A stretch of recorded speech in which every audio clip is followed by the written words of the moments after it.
Well, ladies and gentlemen, we are back. I apologize for technical difficulties. Keyboard shortcuts on a Mac fucking suck. Just gonna let you know right now. I'm trying to type a banner in for our six pack, and my keyboard says, "Oh, you want to end the broadcast? Great." So, that being said, just a fun time total as we try to get everyone back in and everyone going with this the show. I appreciate y'all for hanging in there. We here. We appreciate y'all so much. Matt, you were saying about the playoff. All the sports are doing it, whether it's pro and some colleges. It feels like it's like a participation thing where it's just like, let's give like a couple other people some participation trophies. Get in there, get X'd out round one. I don't know. I love it in the NFL because that's the only way I'll ever see my team play in January. But other than college, I just like you were saying, Kevin was saying that the high ranking teams are going to rise up and just outdo them all. So here's what it is. I don't think it's anything crazy, but it's just you might just get a few extra like mid-level schools in there. There you go. My biggest thing with this whole structure of the schools and everything else is it really comes down to the fact that you're going to have a team or two that has a really weak schedule. So, like, let's say right now you'd maybe get like the AAC winner. Let's say it's Tulane, right? Tulane's going to walk in to play, I don't know, who's a hungry SEC team who got robbed this year or, maybe got shunned. Let's say Tennessee, because Tennessee is going to probably be the third team in the SEC this year. Tennessee's going to kick their teeth in. Alabama might actually erase their bloodline. Georgia would basically Thanos them. So I see the whole thing about why are you bringing these shows in when when you're bringing these programs in to this this playoff and you make it the upset, which is going to make it amazing. But at the same time, there's going to be a few years where you are going to get some team where it's going to be number 1 Georgia versus like number 10 K-State this year, right? Mm-hmm. And K-State gets absolutely mollywopped. That's my view on this. Duck, what do you think? Yeah, so everyone's preaching this is going to bring parity to it all, which I kind of understand the argument. I think 12 is too many. I think the magic number is 8. And just because what that does to me is at least I think that would stop some of the complaining about the selection committee having so much power and cutting people out for biased reasons. I think if you have it at 8, then you still have competitive games. You let teams in that probably really had a legitimate shot to be there and make a game of it. But 12 to me, just there's teams there that just aren't going to stand a shot. And I know people bring up the March Madness and now Cinderella stories and whatnot. I don't think college football really needs a Cinderella story. I think college football is its own animal to where they don't need the Cinderella story to make the first round of the playoffs interesting for some people. I think what they have going is good. Don't change it too much. To me, 8 seems like the fair number. Fair enough. Kevin? I think 8's better than 12. 12 isn't going to bring in these Cinderella stories like everyone thinks they are because they're looking at the college football playoff rankings as they have been in the past. No, if we had 12 teams this whole time, that's not how they're going to look. This year, let's say we have 12 teams. Kansas State and Utah, they're not at 10 and 11. You're going to have like a 9-3 LSU, maybe an 8-4 Texas and Notre Dame. They're still going to put in the teams that they think will bring the most money. Mm-hmm. That's all this is about. It's about money. And yes, some years it might be the 6th team is really the best team in the country. Or the 7th team is really the best team in the country. The 5th team's not because they got blown out by 22 at home. But the team that maybe dropped 2 games late in the game, overtime, what have you, they might get in. And then, the 7th team might win that year. But that 7th team is going to be Ohio State, Alabama, Georgia, if they have it down. It's not going to create this group of 5 dominance that people think it will. And then everyone brings up March Madness. That's where we're moving to. This is not the end. They're not going to go, well, it's 12 teams. That's it. No. Initially, they didn't have rank. They didn't have a national championship game. That was fucking stupid. Then we had a computer pick them. Worked out okay. Then Alabama started winning a lot. Well, now we need 4. Worked out okay. Then Alabama started winning a lot. So now we need 12. That's going to work out okay. Going this direction. Then Alabama's going to start winning some more. Well, now we need 24. Oh, wow, this is working. Alabama hasn't won it. Oh, they just won 2 straight, and they're winning their 4th in 5 years. Awesome. Yeah, this is not working out well. Now we need 48. And it's just going to keep fucking going and going. And I'm just using Alabama because I'm biased. It could be an Ohio State. It could be an LSU. It could be a Georgia. Once a team starts winning consistently, your Danny Cannells, your Joel Klatz, your random dude who has never even stepped foot on the campus in his mom's fucking basement is going to be complaining about how there's no more parity like there ever fucking was. There has never been parity in college football. I just want everyone to be clear about that. You had your run of dominance by Princeton, Yale, and Harvard when the sport first became invented. Then you had your Michigans in the 30s.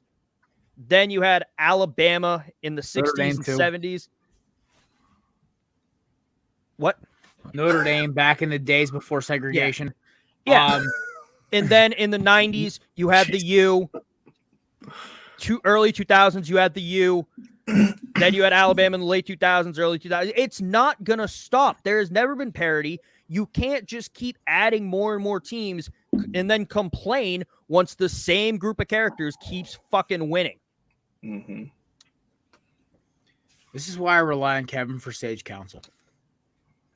I'd also like to point out anyone listen. I know I forgot some teams. I didn't mention Oklahoma. I didn't mention Texas. They had their runs of dominance. He was I giving was just going through a rant. Yes.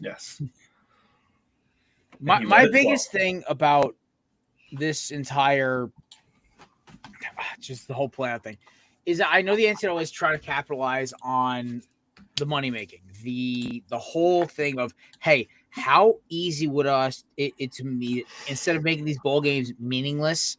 Like, I'm going to be dead on. Yeah, the Rose Bowl's got tradition. But, hey, let's make the Rose Bowl the 4 seed versus 9 seed game. Oh, my God, now it's got some implications. And I do get that because that sounds cool for me, who's a guy who's like hyper competitive, likes big stakes with sports. That sounds cool. But I really hope that some of these 12 and 10 and 9 seeds come to play ball. That's all I'm saying. Also, if you're going to have 12 fucking teams, keep the semifinals and the national championship, obviously, your traditional bowl games that it has been. Up to the quarterfinals, and they're going to have quarterfinals be other bowl. No, up until the quarterfinals, have them on campuses. Because then you can have fans go, yes, it'll be expensive still, but fans in the area who can go, who would never dream of watching a college football playoff game. But also, these college towns rely on this income. I would have been even more broke in college without Alabama football because I worked at a retail store near the stadium. These restaurants, they can operate year-round because of the money they make during football season. Help these towns out. Put the quarterfinal games in the college town. Like have the higher seed host the game. Yeah, it's higher seed hosts, and then NCAA is not going to do that though because all they care about is money. They don't give a shit about the fans. They don't give a shit about the student athletes. They don't give a shit. They just want more money. So yeah, if you're an idealist, I'm screaming into the fucking void right now because NCAA is not going to give a shit. They don't care. If they could get away with not giving the student athletes an education and just have them play sports, they would do that. But they couldn't, so they had to fake their educations. And now they're going to cry while paying players while they're making billions of fucking dollars while you're ruining some kid's life because he tears his ACL in a meaningless 1 versus 12 garbage time game. There you go. Any other comments before we move on from this? Can't follow that. Good rant. You know, I don't Right. think you can. Because I agree with it. So there we go. All right. That being said, folks, we do have a good Thursday night game tonight. We got Yes, two we Patriots do. fans in attendance tonight, obviously. Matt and me are neutral here. I mean, I do like rooting for the Bills because I love their fucking fans, and also Josh Allen's just an entertaining coach to player to watch. Also, Greg Rousseau from the U. Obvious reasons I root for the Bills. But that being said, this is gonna be a fun game tonight because, like I said in our previous broadcast, I got cut off because apparently I have heavy fingers. Old Billy could pull out a FU to the Bills one last time and just stomp Josh in the run and everything else. Apparently, Trey White is playing tonight, by the way. That was as of Ian Rappaport about an hour and a half ago. That's So, yes to Trey White. Yes to Trey White. No to Kier Elam. Yeah, the Bills need that because their defense is banging the hell up right now. And no Von Miller tonight. They need that. Yeah, he officially went on IR this morning. Yeah. So how are we feeling about this game, guys? What are some keys to the game? What's some things you're looking forward to see? We'll do picks in a second, but like instant reactions to the game. What are we feeling? I'll start with Duck. I disagree in the fact that I don't think Bill's going to pull one out here. If the Patriots win this, I think it's going to be the Bills throwing it away. I think if the Patriots get, 2 turnovers, then I think they have a shot here. And I think that's very possible with the way Josh Allen's been playing. So, like, I don't think it's going to be a case where Bill's going to, scheme up some crazy plan to stop Josh Allen. I think we've proven that, or not we, but I think that's been proven that it's just not going to work. But I think they're going to probably sit back in some sort of, zone coverage or whatever, try to force him to throw the ball and hope he makes a mistake at this point and rely on that injured elbow playing a factor. Apparently, it was like 80 to 90% already. So, like, I'd say good for Josh Allen. I want a good ball game. Honestly, if the Patriots make this competitive, I'm all for it. So, the way I look at this game is simply this. I look at the Bills, and I've heard all week about how they should have beaten the Lions by more. But hold up, rewind. The Lions actually are one of the hottest teams in football right now. They may have lost, but the last 3 or 4 games, they've actually put up a fight or beaten every team they've played. They're fighting for Dan Campbell. This is the Lions team we thought we were getting after week 1 before Billy and the boys kind of kicked their teeth into New England. So, that being said, I still think the Bills are the team that they're better than the Chiefs. Now, are they better than the Dolphins? Let's see how the clock management is down the stretch. Everyone's shitting on the Bills, and even in the NFC, you want to even say they're shitting on the Eagles. They're crowning the 49ers and the Chiefs and the Cowboys right now. But y'all remember, early in the season, we were all talking about the Bills being that dude. They were my Super Bowl pick.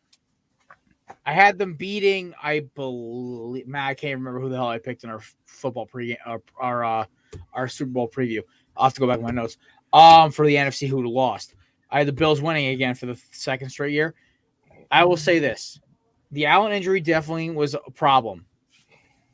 The loss to the Vikings sucked, man. I'm not going to act like it wasn't like it was an ugly look. But the Bills are still that team. And the worst part of it is you keep doubting them. I'm just saying, I think it's going to be a closer game tonight because, I think Bill Belichick just knows how to play against his rivals. But I think the Bills pull this out because I think Josh Allen's just heard enough of the bullshit. He's going to make some Superman play. Everyone's like, oh, my God, he's an MVP still. Well, and just think about what this means. This is a massive game for the division tonight. If the Patriots pull this off, they will still be technically, with the Sunday games not being played yet, they will still be in last place. But they'll be 3-1 in the division compared to the Bills if they lose tonight, are 0-3 in the division so far. Could have massive implications down the stretch here for this entire division. This is a big game for the what has surprisingly turned out to be the most competitive division in football this year. Fair enough. I will say this before I obviously want Kevin's opinion here. I think the key to the game is going to be who lands the first haymaker. Mm-hmm. If the Bills can't pull away early, I think the Patriots will keep it close, and then the pressure and the Bills throwing it away, like you said, will settle in. Kevin, what do you think about this game tonight? Well, first off, I do want to address. You said you want to see a good game. Don't watch a Matt Patricia led offense if you want to see a good game. That's a good rule of thumb, I think, to start out.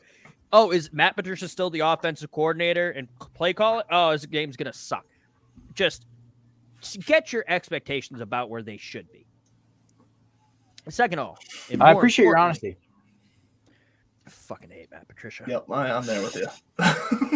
Please just bring Bill O'Brien back to New England. Kill two birds with one stone. I would love that. I want him out of Tuscaloosa, and he's better than Patricia. But I agree with you that if the Bills can't run away early, it's going to be ugly. And I think the Patriots defense can hold the Bills down long enough to make it ugly. I don't know if this Bills team can get down and dirty. Yeah. I don't know if they can get in the mud and go for an old-fashioned slugfest, which is insane because their fans are psychotic and jumping through tables that are on fire. But this team, and I'm not calling them soft, but I think with Stephon Diggs, with Josh Allen, they've gotten a little flashy. Mm-hmm. And can a flashy team, if their offense is held down long enough, can they utilize the ground game? Can they fight for those ugly yards? And I don't think they can. Except Josh Allen, but that's because he's a fucking tank. But no one else. But if they can tackle Josh Allen tonight and really look, he's still going to get his rushing yards. But if they can reduce his rushing yards and make tackle him on the first or second hit and not let him hit space where he can gain speed and run you over, then the Patriots defense definitely has a chance at holding him down. That's where they've been getting killed all year by running quarterbacks, and they've got killed by Josh Allen in the past. They need to just reduce his running tonight. Oh, my man, Hector Flores. Don't sleep Antarctica. Big H, man. Oh, by the way, check out my show on next week. We're doing a World Cup update with Big Hector. By the way, one of my favorite people to have on this pod. He made his debut 2 weeks ago, and it was honestly a blast. So shout out to Hector and also Insert MFC, his podcast that I fucked up in the intro. I felt horrible about. With me fuck up a name intro? Come on. I think this tonight's game is definitely like the best Thursday night game I think we've had this either entire season or in like a very long stretch of time. But this is, in my opinion, I think this is going to be a very tough fought game. It's a divisional game, and especially with the AFC East being as tough as it is, surprisingly this year. And to piggyback off of what Duck was saying, Josh Allen is so far is over 2 in the division, and since his elbow injury, even maybe before that, with the division games, man, he just kind of gets in his own head. Like with the Miami game, like they threw that game away, and then the Jets game, those 2 interceptions has really just killed the momentum of that team. And I mean, if you're going to get Mac Jones playing like he did last week with the Vikings, you're going to be in for a world of hurt for this game if you're a Buffalo guy. It's like you were saying, like there's no Deion Dawkins, there's no Von Miller tonight, and the team's pretty. I think you said there's no Kyrie Lane, and there's just like starters like Greg Rousseau. I'm pretty sure is not completely healthy right now, but there's a lot of banged up guys on the Buffalo Bills besides Josh Allen and his elbow issue. We've seen Josh Allen since that throw more interceptions, create more turnovers, be a little more erratic with his decisions. And I know they had that comeback win this past week, but I mean, this was the Detroit Lions. Like, at the end of the day, this is a 4-7 Detroit Lions team. It's not like this was against like the Chiefs or like the Patriots or anything like that. Like, so I'm interested to see obviously how the Bills are going to react to this game. I don't think this is going to be, easy for them. This is a very winnable game for the Patriots, in my opinion. So I'm interested in seeing what's going on. I'm going to be tuning to this one like glued to the TV, but it's going to be close. I don't think it's going to be one of those like, throwaway kind of games or walkaway kind of games. Like if the Bills can't answer early, it's going to be tough for them to kind of creep back up on the Patriots, I think. So I don't know, man. I got this gut feeling. I'm really feeling a Pats upset. I don't want to admit it because it would really help me out if the Bills win with wild card standings. But I'm admitting it. That's my pick, 23-21 Pats tonight. So I don't know, man. I just, last week watching Mac Jones is who we thought, was who we were watching when his rookie year when he's having that great start. So if he can have that same type of performance this week, and that was a Hunter Henry catch. We all know that was a Hunter Henry catch. So, but I don't know. I got that weird gut feeling the Patriots tonight, and I don't want to admit it, but it's just what I'm feeling right now. You want to know pain? I'm supposed to be I know pain. I'm supposed to be at this game right now, about 12 rows up on the 50-yard line on the Pats side. But I broke up with the girl who bought me the tickets a couple weeks ago. You couldn't have Man. waited. I couldn't have. Yeah. Whoops. Man, I had to watch Bryce Petty start a regular season game. I know pain. I mean, listen, I had to watch Chip Kelly coach football and in the pros. I know pain. I think we all have pretty a good as a football. sports fan. What did you say? I have it pretty good as a sports fan. I'm not going to complain too much. Yeah, I can't complain. I've had my lifetime with the Pats and the Sox, and I've been all right over here. I haven't seen over 7 wins since 2015. I have pain. Damn. Somebody give Matt a hug. But no, I don't know. I'm just ever since that Josh Allen injury, he just looks like he's kind of getting a little more of that rookie Josh Allen kind of decisions. And Bill is the guy that can exploit some of those things, especially if they fuck up. He can answer right back. So it's gonna be, in my opinion, it needs to be a very clean game by Josh Allen. He can't have those multiple turnovers like he's been having. Yeah. So if he can keep it clean, they can answer early and they can play some just polished football. They don't need to be flashy, like Kevin was saying. You don't need to have like glossy receivers doing some like trick things, and just keep it normal, keep it clean, keep it polished, and they'll win. If they try and just get, a little flashy, just make some, little highlight, throws and things like that, I think they're going to run into some trouble, especially against the defense. I think the Patriots secondary can handle what the Bills are throwing at them. I think they could have handled the Vikings last week, and I think for a lot of the time they did. What we saw out of the Patriots secondary, which was very uncharacteristic, was breakdowns in coverage. They weren't outplayed from a physical standpoint where Justin Jefferson was just, unguardable, or Adam Thielen was burning them. It wasn't that. There was a lot of broken coverages where the safety went the wrong way, read the play wrong. If they've buckled down and watched the tape, I think they can handle what the Bills receivers are going to throw at them tonight. Fair enough.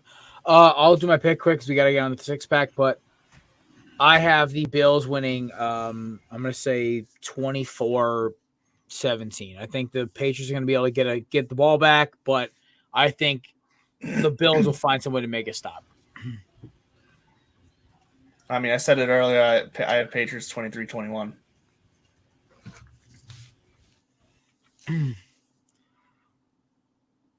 Well, we lost Matt.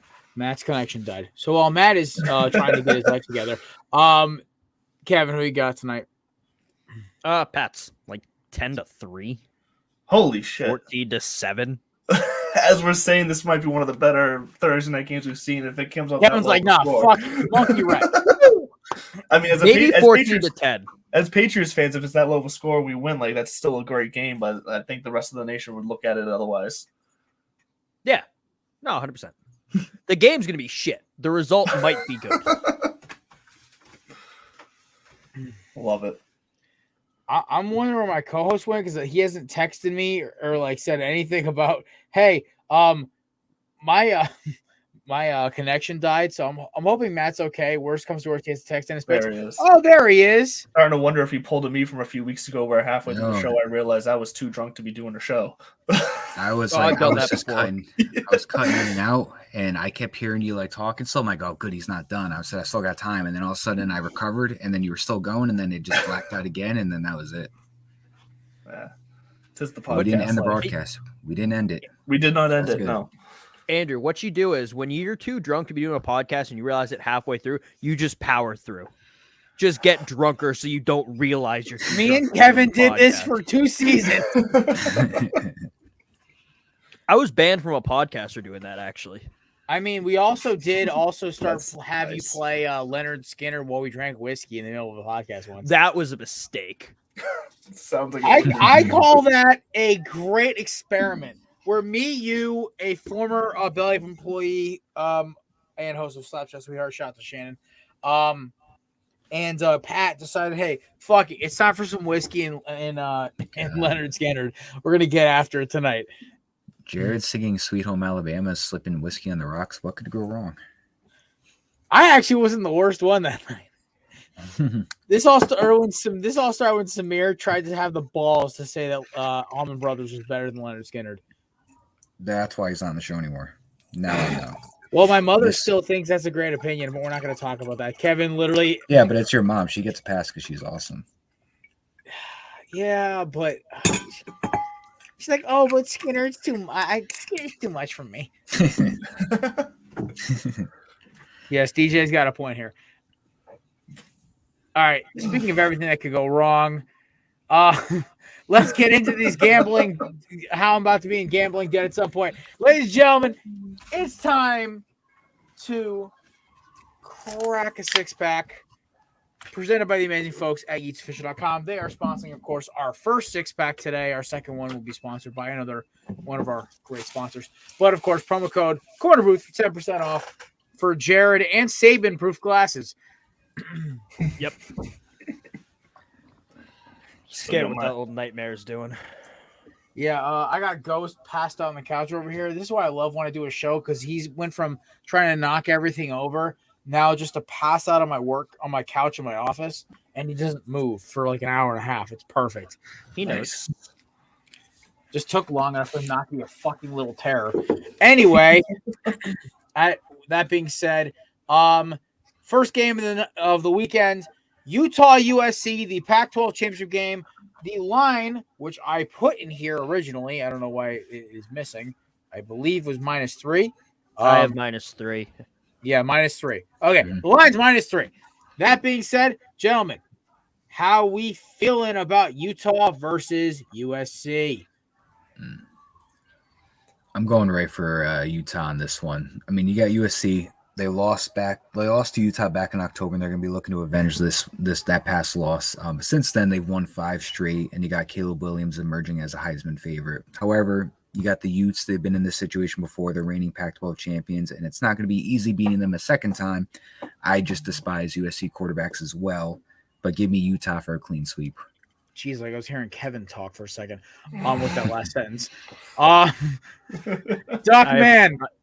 I have thoughts on USC quarterbacks. No, yeah. really?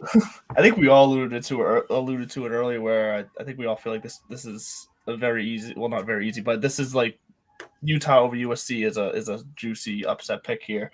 I will say USC just because I'm going to save my upset for the 6-pack for another one. All right, Mr. Anti-USC quarterbacks, you're up. It's USC. USC's going to win. Jared, you brought up how Utah dominated Oregon in the regular season last year and then dominated them again. That was a close game this year.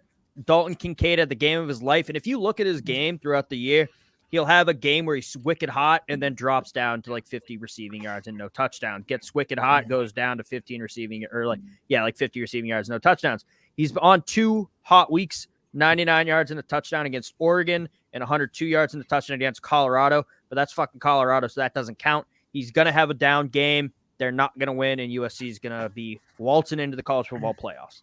Fair. That being said, this was the first time me and Matt disagree tonight. I am also going with USC as well. I know I leaned into it like this, but I was looking at the game score while Kevin was talking. I was looking at the summary. I was wondering why I was hesitant about picking this game for a parlay earlier, and I realized why. I watched this game back on the 15th, blackout drunk at a friend's house, but I watched it. And I remembered a few things. 1, it came down to the fucking last minute. 2, USC had them on the ropes. Utah just got a couple lucky swings in. And like Kevin said, that quarterback of theirs is as shaky as it comes. I say inconsistent is a better word.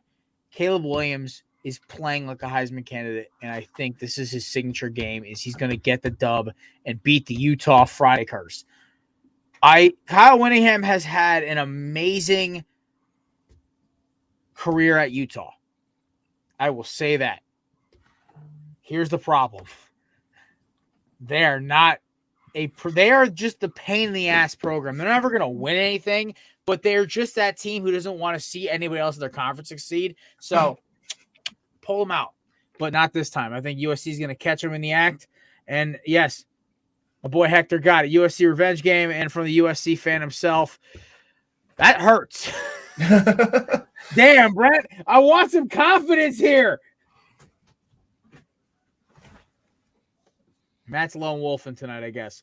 You don't have to howl like your boy Richie Eisen though. I'll leave All that right. one to him. Now, the team that's made me some actual money this year, the Horned Frogs. What up, baby? All right. Horned Frogs, K-State. The last time this game was in a same game in one of our parlays, I won $190. So, that being said, I already fucking know I'm picking. Frogs up. Fear the frog, baby. Battle Frogs. Let's get it. I love TCU's team. I could not name a single fucking player on the team, but I know their quarterback got the starting job back after the perennial starter went down. I know their head coach is not Gary Patterson. I found that after week 2. And I Sonny know. Dykes. Yeah, I know. Sonny Dykes. And also, I just love how that team plays. Their opportunistic defense, the fact they can score points at will. I think K-State is a great team. And Deuce Vaughn is one fucking hell of a running back. But the team that I saw them get handled the most by was TCU, and it was back in October. I think that continues again. Give me TCU. October was a long time ago. This is my upset. This will be my upset for this 6-pack. Give me K-State. Ooh, okay. In my uneducated opinion, but that's what I'm going with. I'm going to take TCU with you, Jared. They're one of the 3 remaining undefeated programs, and they rank number 3 currently. Max Dugan also has been pretty great with his touchdown interception ratio of 34 touchdowns, 3 picks, 67% completion percentage. It's going to be, I think it'll be like a 1-possession type game in my opinion, but give me TCU for this one. Ducks don't like frogs. All hail Hypnotoad. We're going TCU. We've talked about Max Duggan. Sonny Dykes is probably going to be coach of the year. But we're going to talk about Griffin Kell. You need a kicker with ice in his veins to win this late in the season. This man sprinted out as time was expiring to kick the game winner against Baylor. TCU is going to dominate K-State and then still not make the college football playoffs because they're a bunch of corrupt bastards. You know what the crazy thing is about that? I watched that game live, and when they were sprinting out for that shit, I was like, holy fuck, they're not going to get in time. And they set up, and they fired the kickoff. I was waiting for a penalty or offside. No, it was perfectly done. I think it also speaks, Kev, like you said, Sonny Dykes could be coach of the year. That team's fucking disciplined on special teams. And Kevin, I know how much you love talking about how much special teams matters. And I think at this point, like, listen, they got some discipline, they got good special teams, and that's why they're winning games. And I think a sloppy team like Kansas State, that could be something. Bill Snyder ain't coaching there anymore. They got a new sheriff in town. I don't mean he's not a bad coach by any stretch. He's had him to a good year. They're 10th ranked. Highest rank they've had since Colin Klein was quarterback. But I will say this.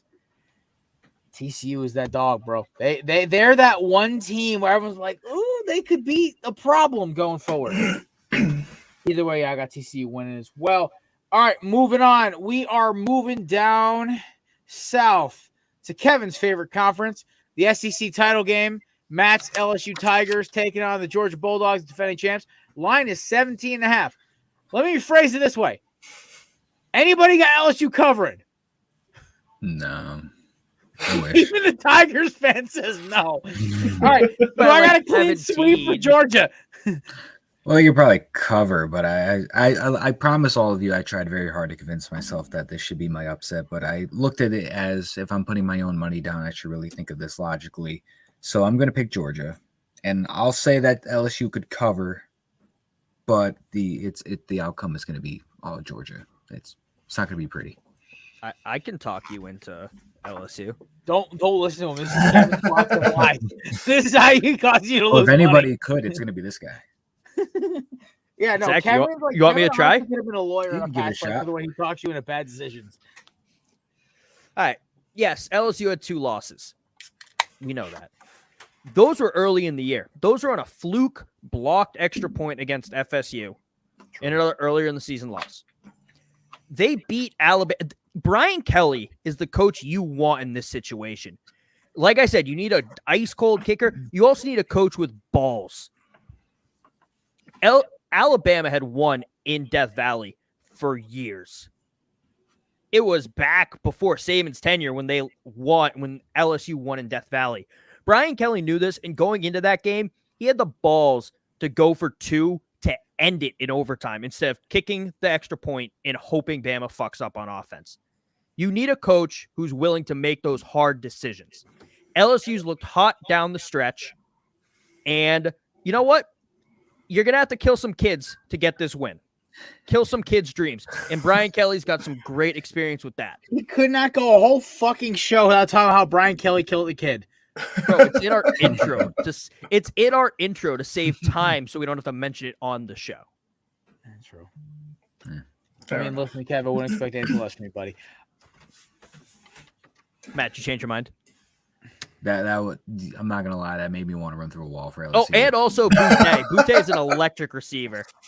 I will say this. I will probably man. take in the parlay itself. I will take LSU to cover, but I'm still not picking LSU to win the fucking thing. Yeah. This is a money lines only pick segment.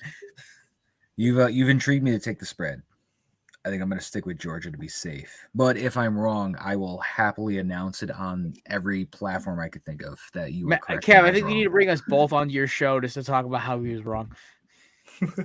I might. I'd do that. I'll do a whole shout out for Tailgate on the Quad if I am wrong about this. Perfect. We do all the time anyway on the show, so I mean, they're literally our sister podcast. So I was going to take LSU to cover anyways, but Kevin just made me feel great about it. So, look, anytime there's a spread like this in a conference championship game or any big rivalry game or whatever type of matchup, it just seems silly for it to be that big. Too many things can happen in games that are meant to be this close. So I'll take LSU to cover. Yeah, I'm taking Georgia by 30. Kevin just tried to talk us all up, then rolls a fragmentator thing. Goes, fuck you guys, bye. Didn't believe any of what I just said. I'm still doing it because I still stand by what I said. I do for the 6-pack, but I'll be a chicken and take Georgia money line. But if I do like an upsets parlay, I may just do them for money line. Say fuck it. All right, speaking of big money lines here, Purdue versus Michigan. Can somebody explain to me how the fuck Purdue made the Big Ten championship game? Yeah, what happened there? The Big Ten West is a nightmare. They need to distribute that fucking conference because all their good teams are in the fucking East. Yeah, no, I don't want them to. Ohio State fans are complaining to get rid. No, keep the divisions. I love seeing Ohio State fans cry when they get blown out in the game. So then they miss the conference championship. Oh, well, it's because we have divisions. Yeah, win your fucking division. You're Ohio State. It shouldn't be that hard. I'm waiting for JD to come out of nowhere and try to sumoplex you in the comments. That's fine. I had a lovely conversation with him this week. I miss that kid. You know he's putting together a house. Is he building it or putting it together? Those are two different bought things. A beat up house with his buddies, and now they're building it up so they can flip it eventually. I'm like, good for you, buddy. I like it, DJ. Oh my god! See, I think there's so everyone's got to realize this. There's the DJ you see on High Low Sports. By the way, shout out to the boys. And there's the DJ that shows up on our show, and the DJ that shows up in our comment section, and the DJ I get texts from. This is that DJ. What the fuck, dude? I want to know if he just has these in the back of his head or if he sits there for like 5 or 6 seconds. No, there's 2 different microchips he plugs into. And because he's the Neuralink, he basically plugs one in. He goes, sarcastic, sadistic asshole, plugs that chip in, and he turns into basically a Daniel Jeremiah looking Kevin. He's like when they switch Buzz Lightyear's programming to be I called salsa him dancing Jonathan Mexican. Gannon's body double, so that's the other one I got for him. See, I'm just as fucked up regardless of if I'm on a show, in the comments, at work. It's just a shit. Buddy, I've been friends with you for like 5 years. I understand. You're fucked up in the head. It's okay. Yep. Thanks, Mom. Listen, there's a quote from Ted Lasso. I love people's moms. Why, Ted? Because it's an instruction manual why they're fucking nuts. Kevin, example A. Yes.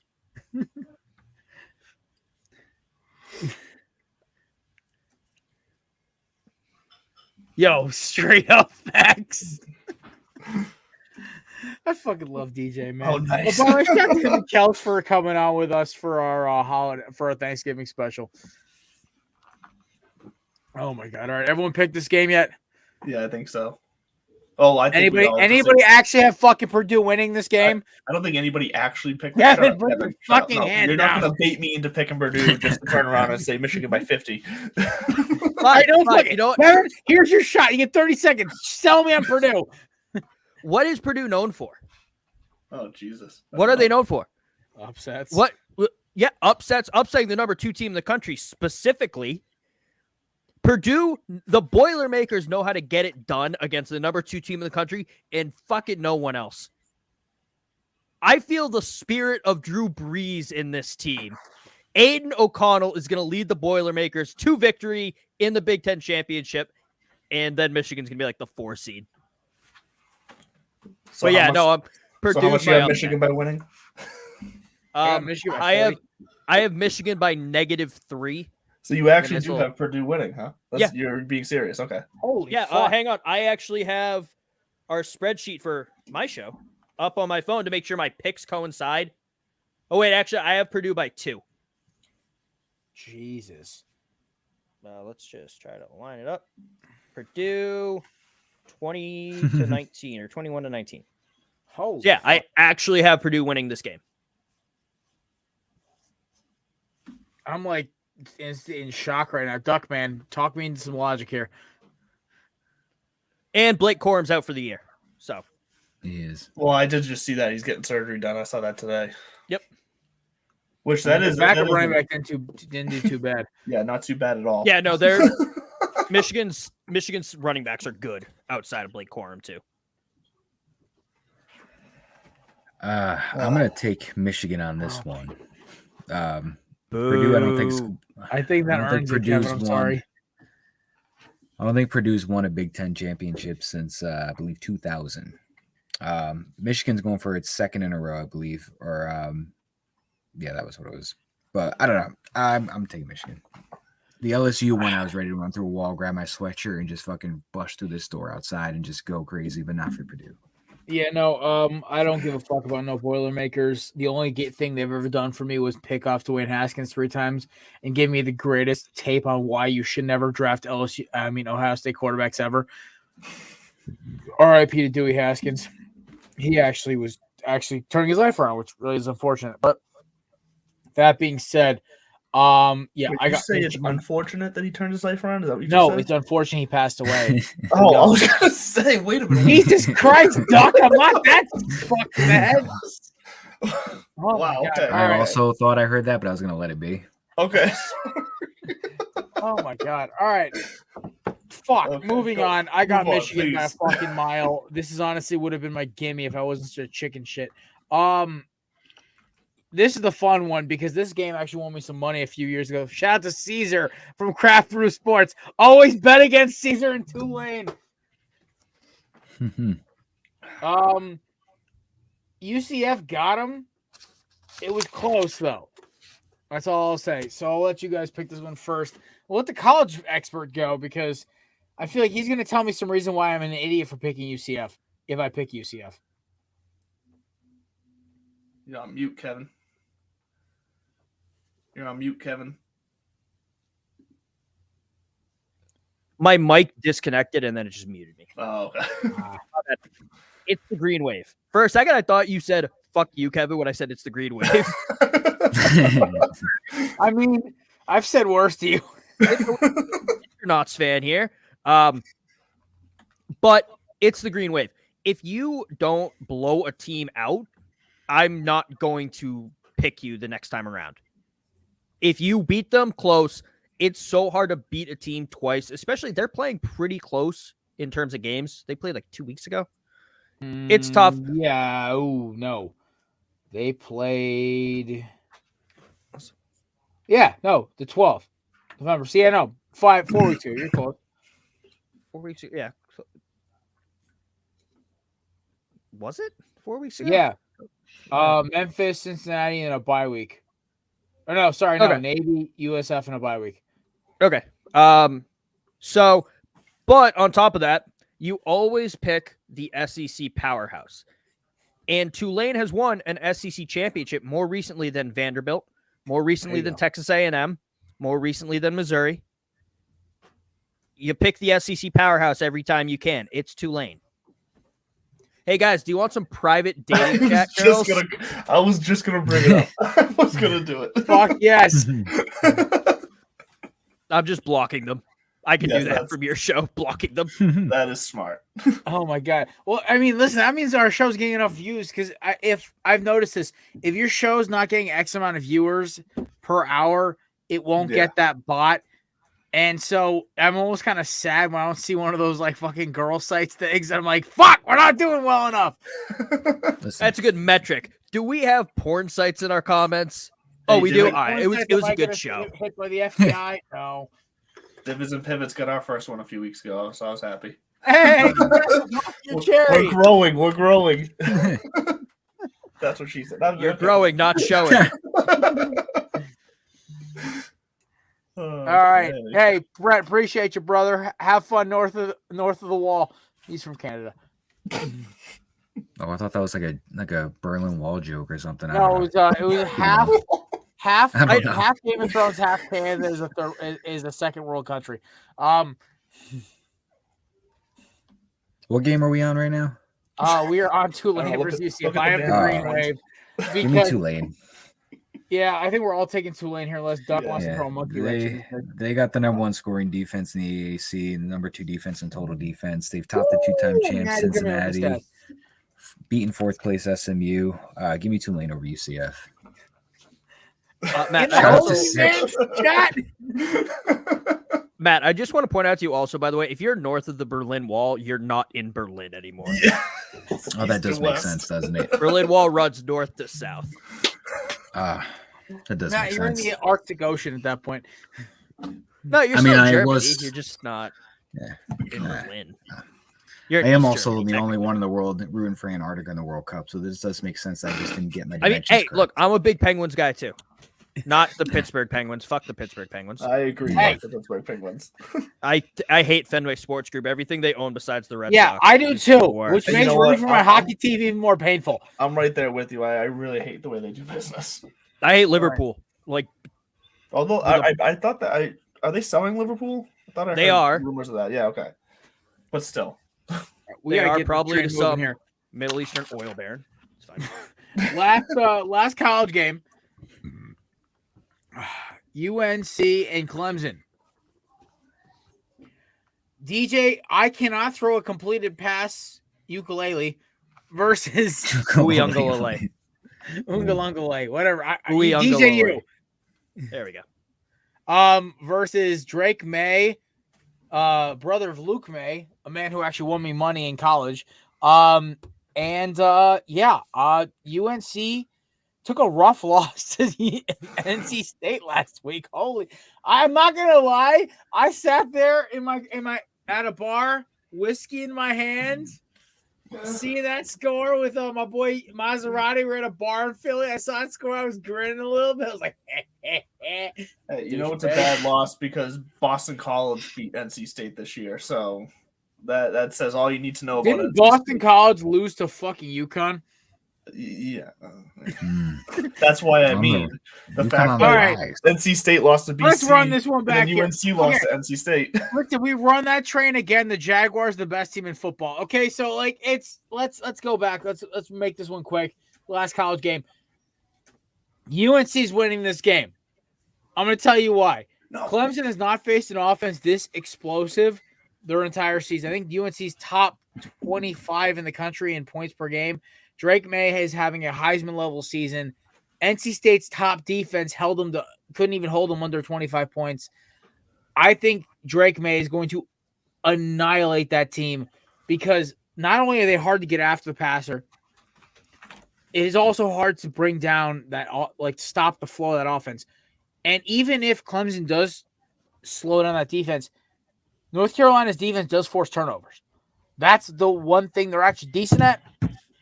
Give me UNC with the upset here, knocking Clemson basically probably out of the top 25, or at least down to, they love Clemson, so probably they'll fall as far as 17 maybe. So, yeah, give me UNC here as my upset pick for college. Well, you got Clemson, who, no offense, Jared, dominates Miami. Then the following week, they got South Carolina, just fucking slaps them in the face with their Gamecocks. And then you've got I was just horrendous last week, but I don't know. I'm not going to pick against Clemson getting embarrassed twice in a row. So give me Clemson against North Carolina. Fair. Also because I already picked my upset. Who your upset was Utah, right? Yeah. Yeah, I'm going Clemson just because I already picked my upset too, and I don't know enough. So And I can't pronounce I'm the here last for the name. NFL. Which, right. by the way, the freaking Patriots just had 3rd and inches, and Mac Jones, went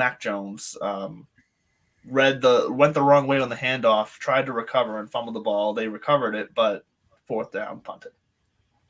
That was the hand in the air gesture from you earlier. Oh yeah. So Okay. yeah. I have my split screen off for now because I'm trying to focus on not canceling the broadcast early. Kevin, who's your pick here? So Clemson has not lost at home since 2016 to Pitt, and then they went on to win the ACC championship. The difference was they had Deshaun Watson at quarterback, who could hide a lot of deficiencies. DJ Uyunglele, cannot hide those deficiencies. He's a garbage quarterback. He's a big guy. He's Cam Newton at the end of his NFL career, essentially. Will Shipley struggles to get going at times.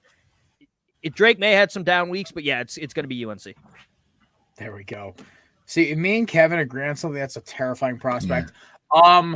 So UNC is Kevin, either going to win or get blown out. Yeah, so it's dynamite or a dud with that pick. Kevin, I compared him to what? An on-campus dominant. Tim Tebow is like North End pizza. You said something good about Tim Tebow. I said New Haven, New York style pizza. Yep, New York pizza. And DJ Uyunglele is a Columbus, Ohio Domino's. In terms of college quarterback career. I don't know why, but his last name makes me think of Michael Humuananui. Well, they're both. Matt wins Bravo. Fucking pronounced that. Fucking nailed it. What the fuck? I was practicing my head. Our second 6-pack is brought to you by the amazing people at candidips.com. Promo code BELLY 20 for 20% off. Listen, if you're a guy like me who used to dip a lot, this is a great alternative. Like a lot of flavors. I'm talking at least 30, 40 different types of flavors. I am a big fan of the Arnold Palmer, the peach, the mango. The mint tastes like coat mint, which brought me back a little bit. Thanks, guys. And they also have ones with caffeine, melatonin, all you need. I love their stuff. I was packing about a 6-pack, 5-pouch lip at the Eagles tailgate in the Lynx parking lot. I was like, "The hell you got in your mouth?" And I'm like, "CBD dip." They're like, "Really?" I'm like, "What? It works." I was handing out pouches left and right. I felt like it's a brand. I felt like I was a brand endorser. It was perfect. But hey, this bonus can 6-pack, the NFL 6-pack, is brought to you by the amazing folks at candidates.com. Promo code BELLY20 for 20% off your purchase. It is also brought to you by HallAcrossTheCountry.com. Congratulations to our boy Joe Hall. Made it across the country. He is currently home in Ohio. There's still a lot of great causes you can support off of his website. Shout out to Joe for doing an incredible thing for an incredible cause. And I just wanted to give that last quick shout out there. Let's hop How much must it suck to walk across the country and see all these other beautiful areas in other states? Ending in California, I know depending on where you lean, you might have differing opinions on, but seeing the ocean in California and then having to go back to Ohio. I mean, listen, home is home for whoever you are. Well said, Jared. First off, we've got Commies versus the Giants. Yes, I wrote Commies because I despise this franchise only because Taylor Heineke's a turd.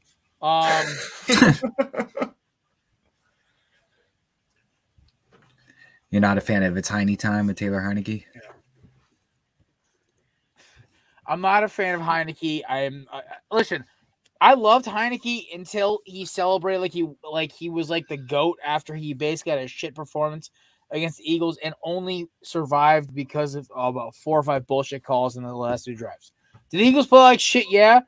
Could they have won that game easily? Also, yes.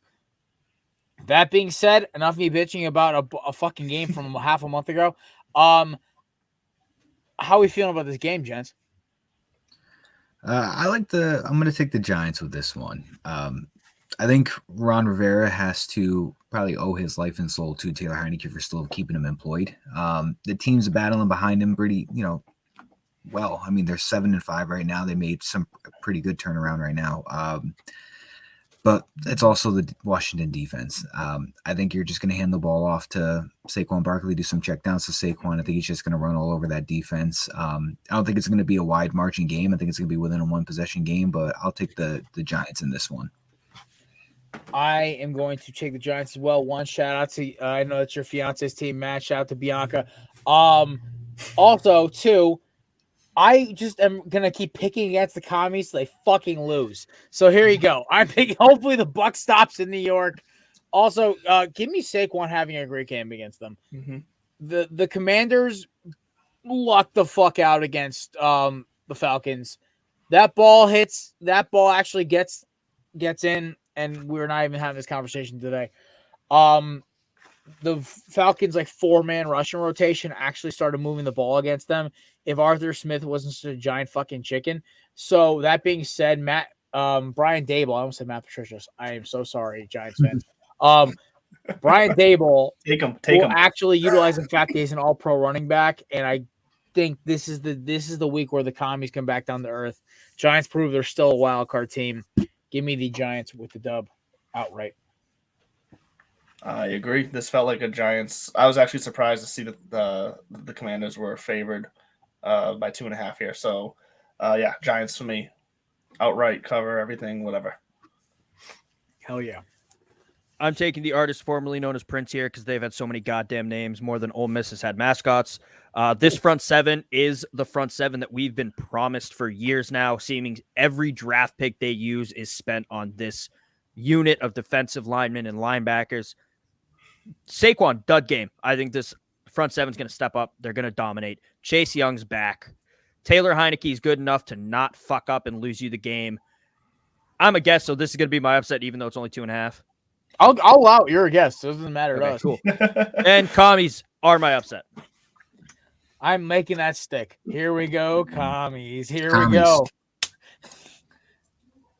It still sucks that they could not put Carson Wentz back in.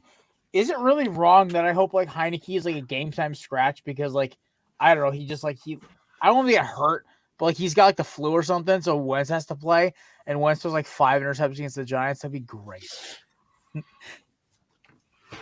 Bills field goal 3-0.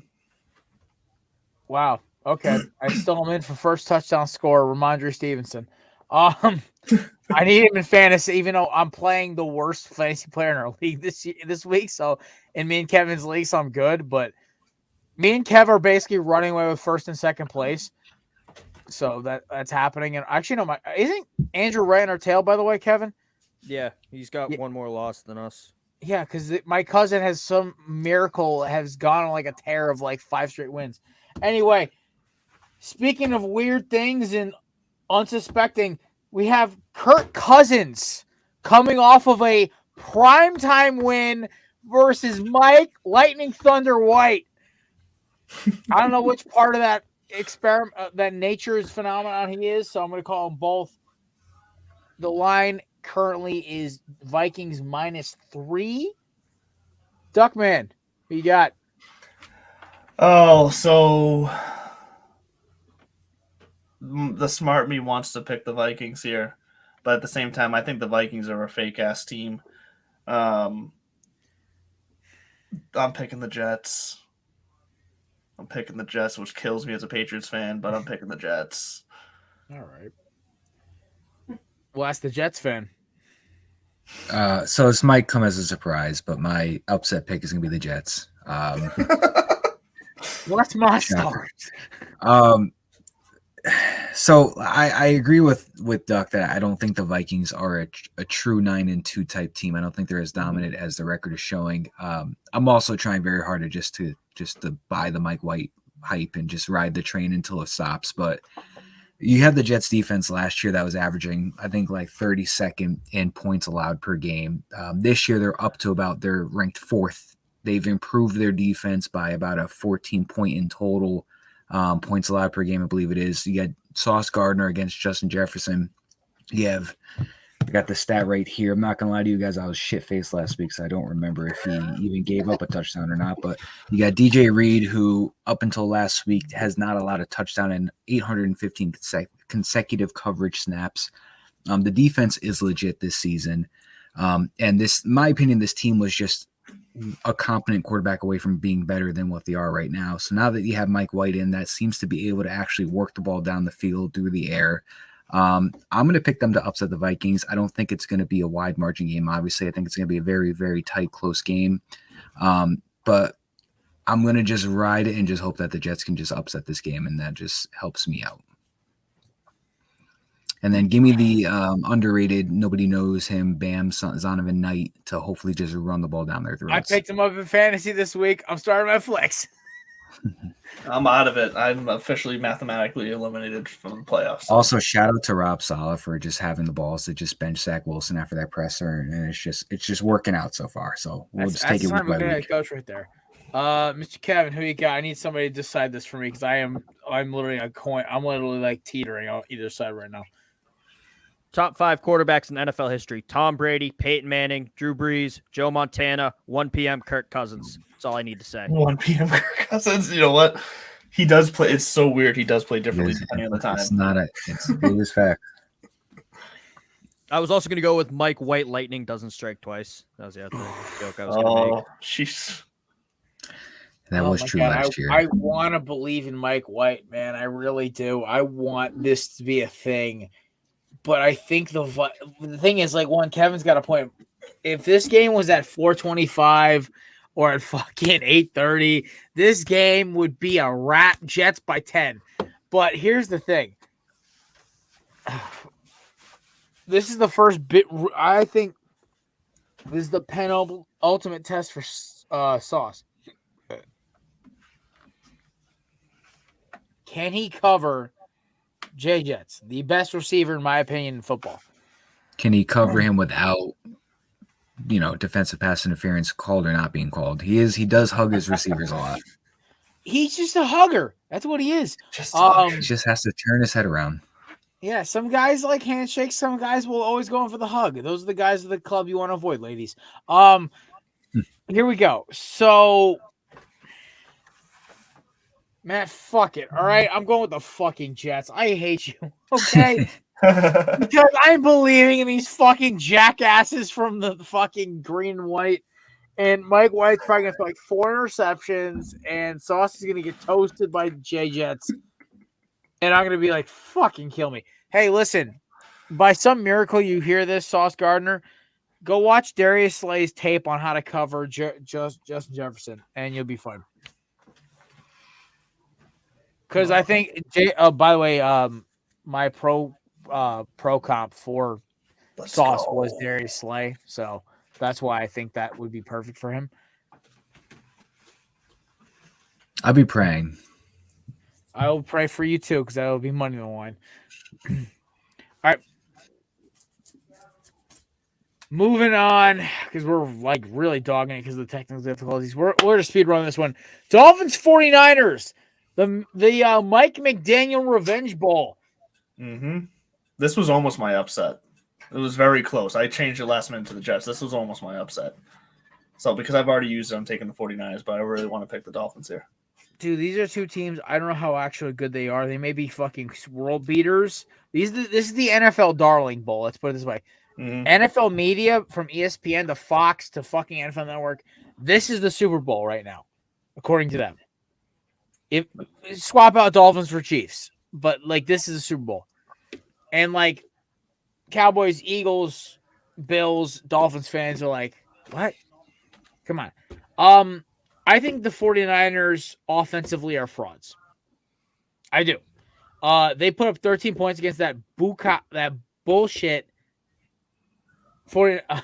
Saints defense. That team is absolute dog shit.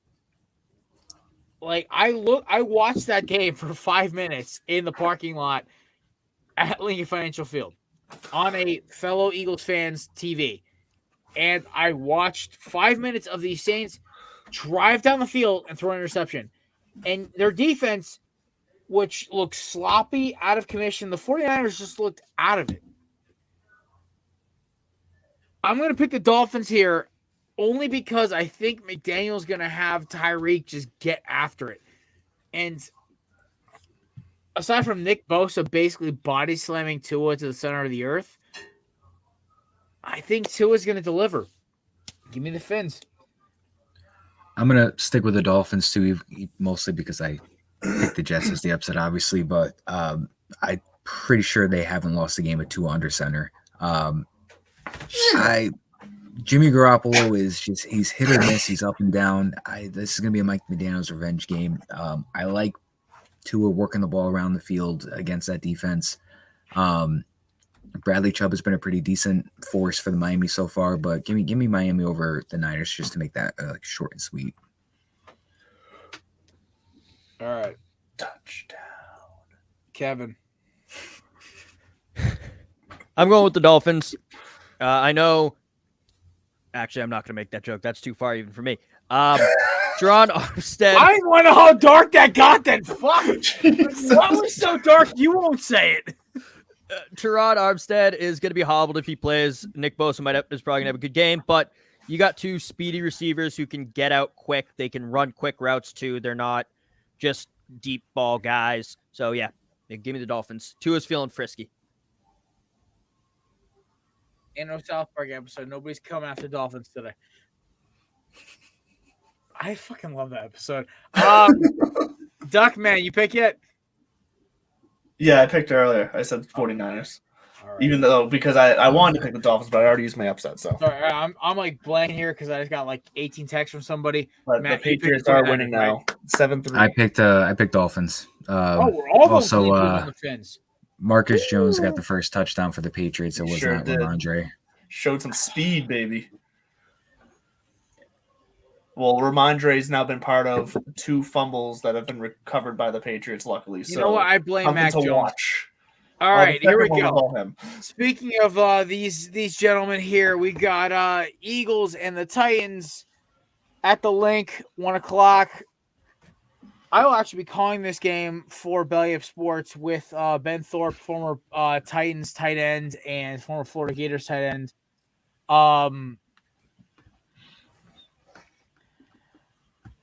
I actually am looking forward to this game a lot. I'm looking forward to calling it. I'm looking forward to talk about it. Jordan Davis will be back for this game as well. Give me the Eagles. I think the Titans are going to play great. The problem is the Eagles are throwing so many buys to Derrick Henry. Eventually, somebody's going to bring him down the backfield. And when that happens, wait for Tanner Thrill to throw an interception. Also, I think A.J. Brown might actually not fumble against his former team. I think he's on a fumble streak of 3 straight games. That being said, give me Philadelphia here. Hurts is the quarterback that Philly's dreamed of. Leadership, integrity, squatting wise, like this dude is it. When he wins 5 Super Bowls, will people think he's better than Brady? Damn straight. Oh boy.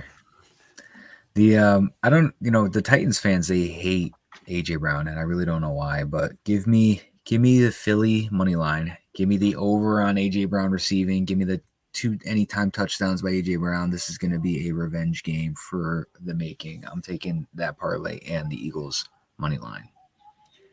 You don't know why they hate AJ Brown? Yeah, what did he do? Forced his way out of town. Understandable with Ryan Tannehill at quarterback. Don't get me wrong. And then talked endless shit about the city, about the team on his way out. Well, yeah. How did he force his way out? He never even tweeted or anything about anything. He was just in trade rumors and what? He told the team to trade him. Did he make this public? To his defense, they also were like, hey, we're not going to pay what you want. And he goes, all right, fucking trade me. Listen, I remember Jets Twitter just telling them, hey, he's going to be a Jet, and they freaked the fuck out and started just bashing him, and he's just like, I'm just chilling, bro. And then he was just didn't. Not just chilling. Man, well, also, I think the fact that he's been best friends with Hurts since Hurts tried to recruit him to go to Alabama. AJ tried hard to getting Elijah Moore out of the Jets to the Philly, too. Yeah, I remember that shit too at the deadline. I was like, we don't have the capital to do that. Actually, we do have the capital. I just don't think we have the roster spot because I think Quez on us. I'd say I'll still take Quez Watkins over Elijah Moore for our offense at least. Because he gets more catches. Yeah, but Quez also runs like the fucking devil. So, I mean, like that dude can outrun almost everyone not named Tyreek Hill in the NFL. So, all right, either way. Duckman, Birds of Titans. We'll keep it quick. Eagles win and cover. There you go. Mr. Kev. Don't hold your breath about Derrick Henry getting stuffed for a loss, but Eagles.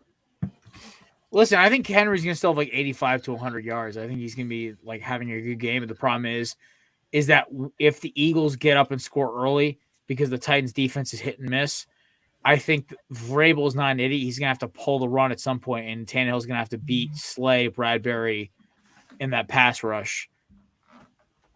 Say what you want about Blankenship. Say what Roger said about Blankenship, our new white knight at safety, while Gardner Johnson is healing from a lacerated kidney. He should be back by week 16. They're saying. You guys threw Rodrigo Blankenship at safety? Nah, we have Reed Blankenship, baby. Even whiter name. Aaron Rodgers bashing him for picking him off. I'm like, hey, Ron, how about you not get burnt by a FCS safety who sold you on a deep coverage disguised as a short coverage, whatever it was. My favorite, I loved hearing that interview during Rodgers on McAfee because he's like, oh, yeah, the route wasn't run correctly. I'm like, no, dude, he sold you that he was dropping deep and he came up and picked the route off. You got burnt. But either way, yeah, clean sweep for the Birds. God bless. And also for my friends down in Philly who I tailgated with last week, go Birds! They asked me to do that. I fucking dude, literally, we had a whole group of people in an RV. Me and my boy Jeff were literally walking through the fucking lot. We had nobody to tailgate with because his friends were being lame and not bringing their car to the lot, and they were waiting in their hotel room until almost game time to come to the game. Me and Jeff were there at 4:30. We're like, what do we do? We have a bag of beers and a shit ton of time on our hands. And these two random Eagles fans walk up to us. Shout out to my boy Nick and my boy Pat.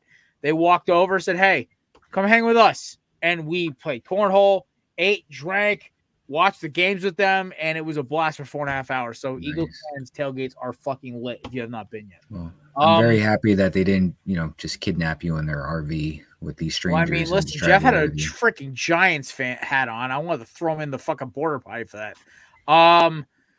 Chiefs Bengals. All right, so we are obviously running over. Obviously, we're trying to keep this one short here. I have the Chiefs winning this game. I think the Bengals are a very good team.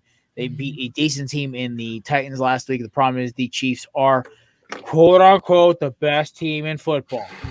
So that being said, I think the Chiefs got this one here. So I know it's probably a double one. I don't know how it's not really a giant upset. I'm gonna take the Bengals on this one, and I'm gonna credit. Is it Eric or is it Justin Reed? I think it's Eric Reed. It's Justin.